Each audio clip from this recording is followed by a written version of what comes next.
Welcome, everybody, to another episode of The Truth. I am your host, Tony Hoffman, and I swear to tell the truth, the whole truth, and nothing but the truth. If this is your first time listening, the good thing is you're not that far off. We've only got a few episodes in, but I want to tell you a little bit about the show. The show is about improving yourself. The show is about overcoming your obstacles. The show is about beating the odds. And I know this stuff from personal experience because I was a former drug addict who lives in recovery today, had to overcome some extreme battles like homelessness, my heroin addiction, methamphetamine addiction, cocaine addiction, time in prison, and going through all of that, had to rebuild my life to find success in professional sports, world-class BMX coaching, and becoming a nationally recognized public speaker. Today's episode is the foundation of everything that I've accomplished. It's actually an episode that I believe I will come back to time and time again, whether it's through my Instagram, whether it's through another episode of this podcast. I'm going to refer people back to this episode about the microprocess. If you've heard me speak, you've heard me talk about my microprocess. If you haven't heard me speak, then you haven't heard me list out and detail the microprocess and how it's made me become successful. Before I get into the message today, I need you guys to subscribe, rate, and review my podcast. If you have an Apple iPhone, if you have an iPad, if you go online and you have a Mac, you can get into iTunes, you can rate, review, and subscribe to the podcast. By doing that, you're helping me out by moving me up the ranking system. You're helping me out by more people being able to see me as a result of moving up in the ranking system. And that helps me by allowing more people to hear my message, because ultimately that's why I'm doing this. I'm doing this to spread my message to help as many people as possible. So if you could take the time to do that, I would absolutely appreciate it. Also, if you have any feedback, if you have any questions, if you have any topics you would like me to discuss, then hit me with it. This is all about you guys. I'm just giving you my life in an open book, completely candidly, to try and motivate you guys to take control of your life, overcome obstacles, and beat the odds.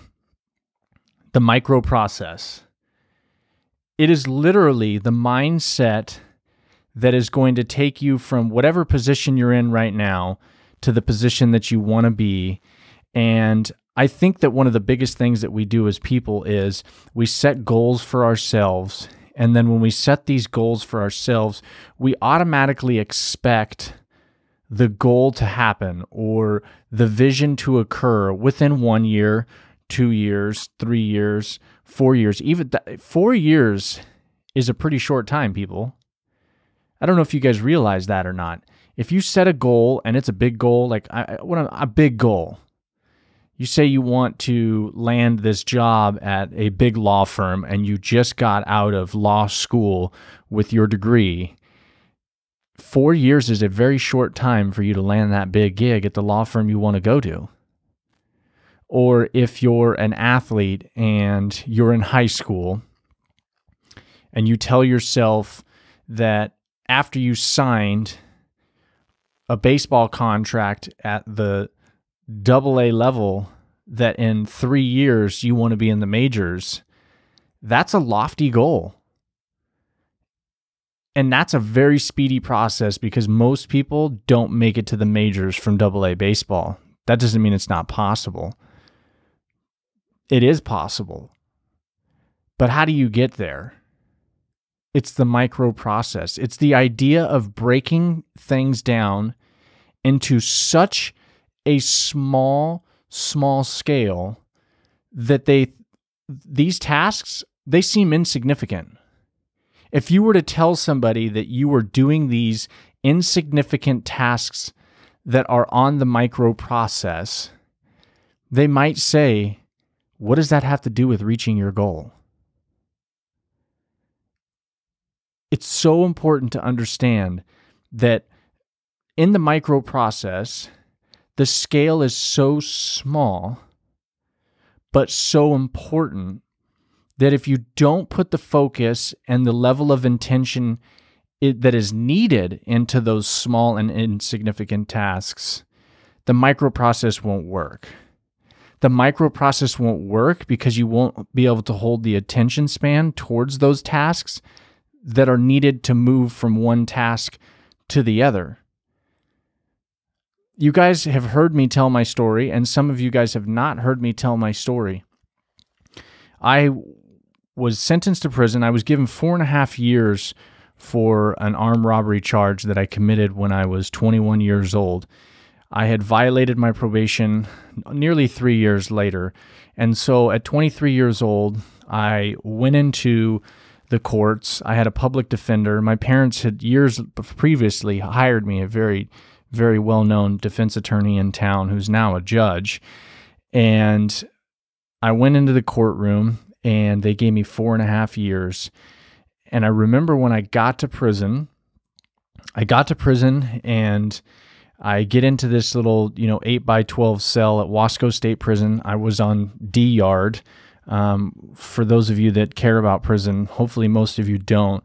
I did all of my time on the main line. I did all of my time with general population.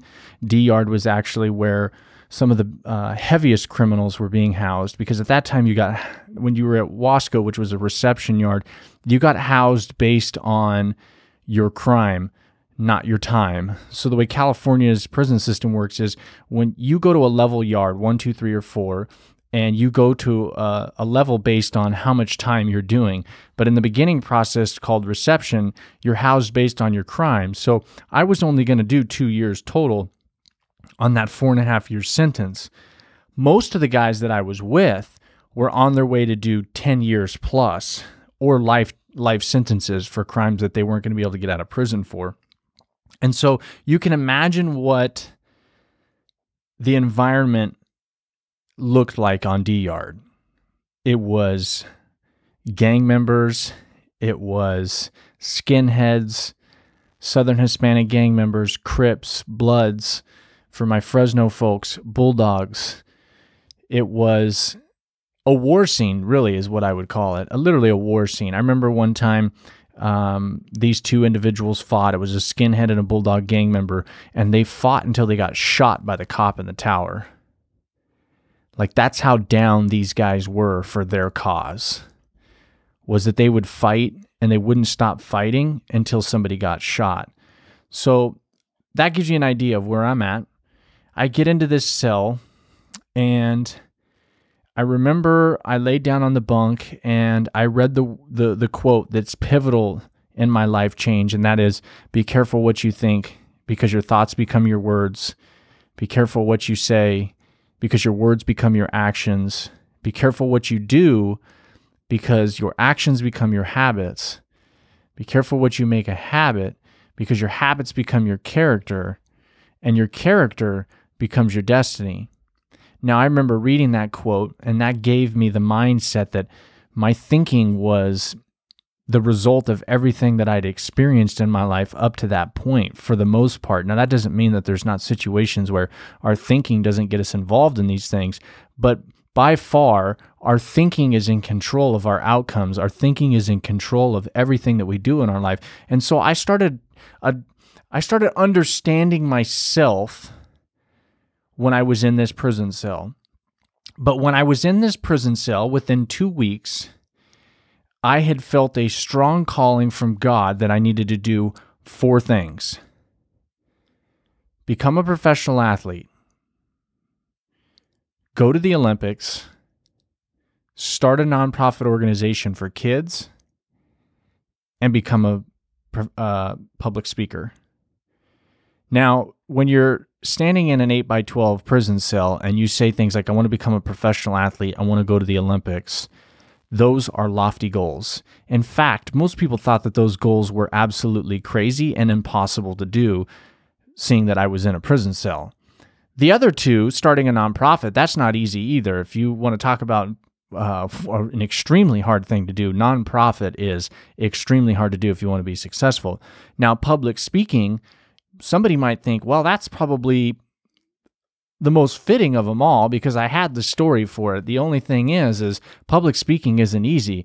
For me, the gift of speaking has come naturally, but in terms of building a business, a successful business and brand that is sought after across the country, that is not easy.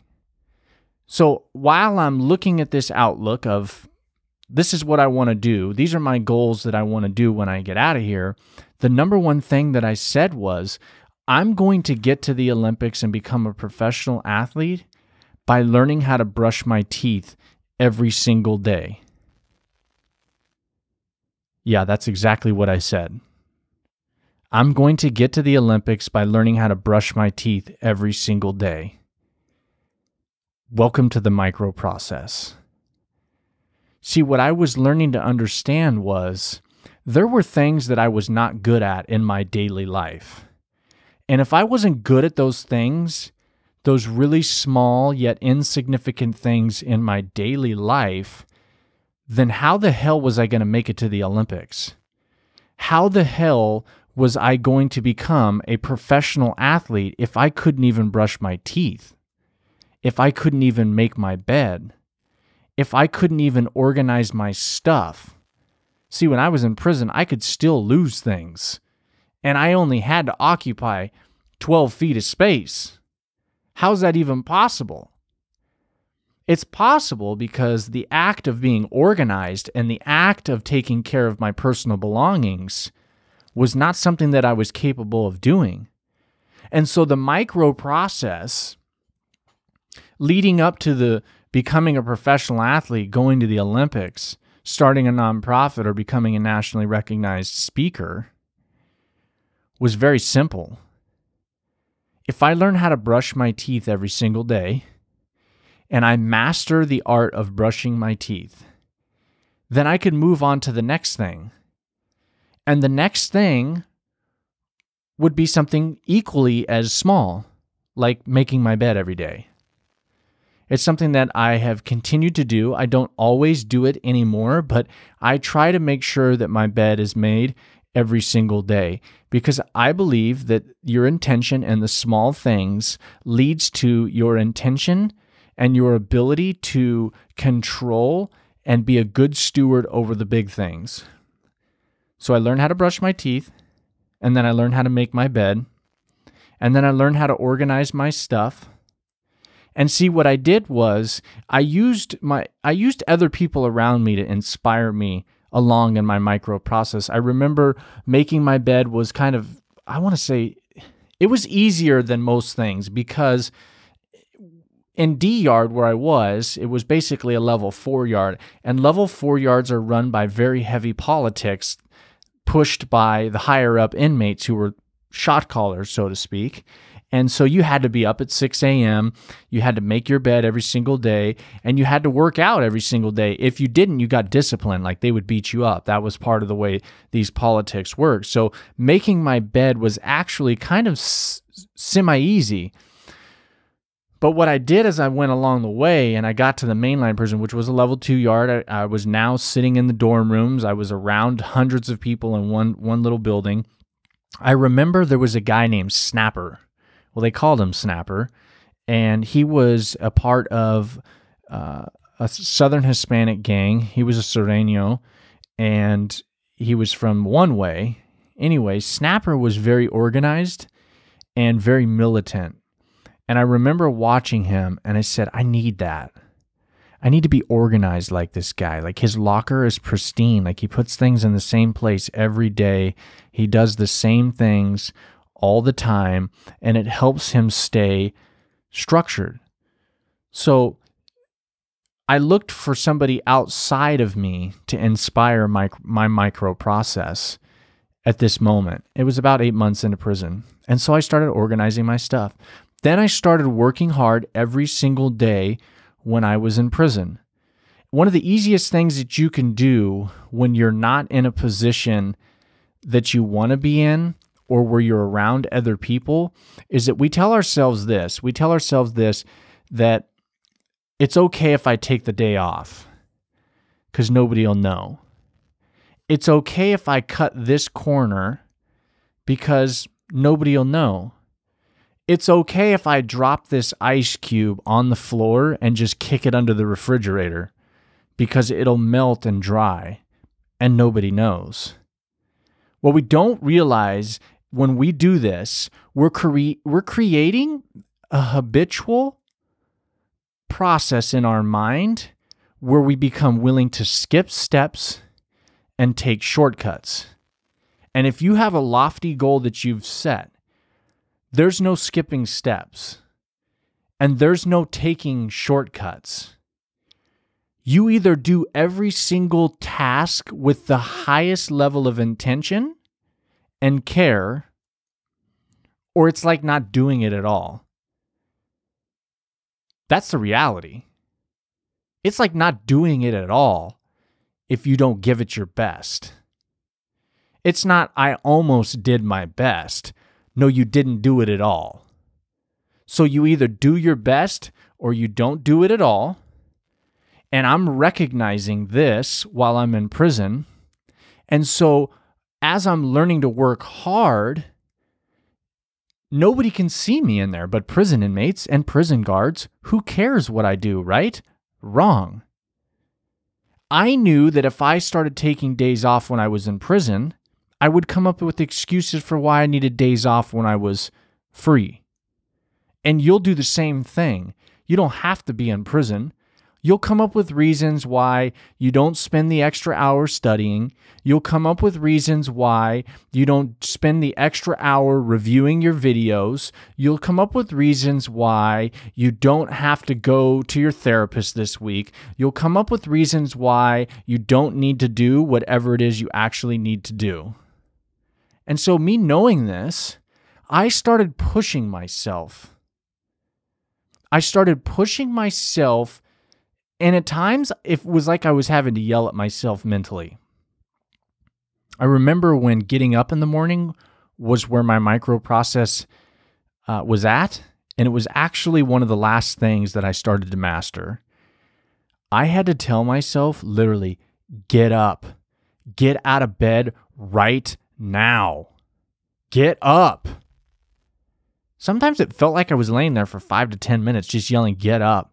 And I would finally pop up and I would say, get off your bunk, go get your coffee so you can start. And once I did that, I was good because I was moving it along. But I also learned that in the process of me getting up in the morning, there was something that I had to do to make myself more efficient in that microprocess. Go to bed earlier. And that's tough for me. If I go to bed earlier, then I can get up earlier and feel rested. Sometimes we don't recognize that there are actions that are connected to an entirely different action in our microprocess that if we don't take care of one, we won't be able to take care of the other. Don't overlook when something is connected to your microprocess, because if you don't master them both, you won't see a progression slide where you start moving on to whatever your new task is. So I'm mastering my microprocess. I'm learning that I can't take days off because if I take days off in the microprocess, that it will lead to me finding excuses or reasons why I can't do something else. By the time the 2 years had went by, and I was about to leave prison, I had become a master of my routine. I had become a master of my microprocess. It took 2 years to master the small things of brushing my teeth, making my bed, getting up in the morning, going to bed at night, eating 5 meals a day, doing all my biblical studies, and not wavering from that one bit. These guys would ask me to play basketball because I was really good at basketball. Sometimes when I had free time, I would play basketball. And if you think about it, that sounds kind of funny because if I had free time, I was in prison. Like I had nothing but free time, but I was so focused and structured in my microprocess, playing basketball wasn't a priority. Staying focused on my routine and my microprocess and mastering those things was the priority. But these guys would ask me, do you want to play basketball? And I would tell him, I got to finish doing these 400-meter sprints, and then I got to do my leg stuff.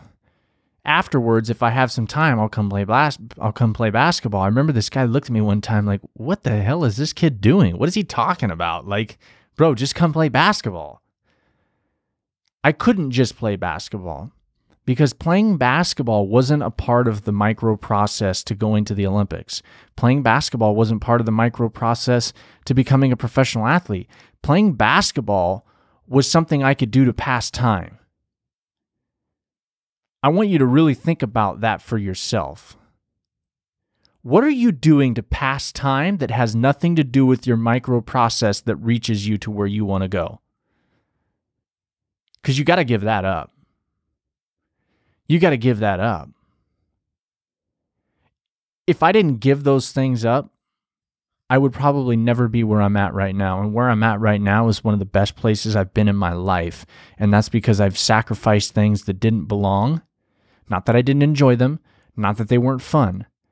They just didn't fall into the micro process of getting me to where I want to go. Get rid of those things. Don't be afraid to tell your friends you're not going out. Don't be afraid to stop hanging out with certain people that are always negative. It only is going to help in the end. It may not feel like it in the beginning, but I guarantee you it will in the end. So I get out of prison, and I now have this routine and this structure and this discipline to take care of all of the small objects. I don't have to worry about brushing my teeth anymore. I don't have to worry about making my bed anymore. It's automatic. Now what do I got to do? I got to report to my parole office. I got to make sure that I piss clean. I can't fail any drug tests or I'll go back to prison. I got to keep my nose clean, but I don't focus on keeping my nose clean because focusing on the don'ts only creates stress and worry. So I focused on the do's. What were my do's for my micro process post December 13, 2008? It was very simple. It was get up in the morning, be at the gym by 7 o'clock. I needed to do my workouts. I needed to come back and I needed to eat. After I ate, I would take a small break and then I would go do my bike work. And when I was done with my bike work, I would come back and I would eat again. And after I ate, I would go back and I would do more gym work. And I would come back and I would eat. And I would come back after eating and I would relax, take a nap, eat dinner. So I'd eat again and then I would sleep and I would start it over. And along that micro process, I was also starting my nonprofit organization by meeting people and just telling my story. And the more I told my story, the more people I met and the new opportunities came to me. And eventually, as my micro process moved along, I was a professional athlete. I finally met and did enough things to get my nonprofit off the ground. And I started my public speaking in 2010. I started my BMX coaching in 2012, and that micro process journey was a little tough because nobody wanted me to coach them. I mean, who the hell would want an ex-convict who was just in prison, 3 years ago to coach them? I mean, we're talking world-class BMX athletes that I'm trying to let them get me to coach them, or get them to let me coach them. And I didn't want to do it. So what did I have to do? I had to coach people for free. That was my micro process. I'll just coach people for free. And then I'll reach out to these athletes and I'll try and get better ones and prove with these better ones that it works. And so the guys that are at the top, they recognize that, hey, Tony really knows what he's doing. I'll let him coach me. I think one of the things that we can really screw ourselves up with in the micro process is tell ourselves that we're too good for the micro. We belong in the majors. We belong in the corporate executive world. We belong in the successful six-figure business world. But you're not willing to do the smallest things. And that is a cancerous mindset that I know all about. I'm too good to do this. I'm too good to do that. This is where I'm supposed to be. This is what I should be getting paid. Instead of saying, I'm going to do whatever it takes to get to where I want to go. So where do you start in your micro process? Number one, you got to write something down. I love Andy Frisella's podcast, the MFCEO Project. He preaches the power list. I love the power list idea because it's been something that I've always done when I started this micro process. It wasn't as refined as his, where he says 5 things a day, write down those 5 things a day. Basically, what Andy is telling you to do is create a micro process of 5 things that you need to accomplish that day that are not a habit already, and make them a habit. So you got to write your goals down, your biggest goals. And then I want you to think about where you're at in your life and what you're not giving the highest level of intention. One of the things that I do that I'm fighting myself against in this moment is Q-tips. I throw Q-tips at these small trash cans in the bathroom. And I probably make it, 1 out of 6 tries, which is not a good odd.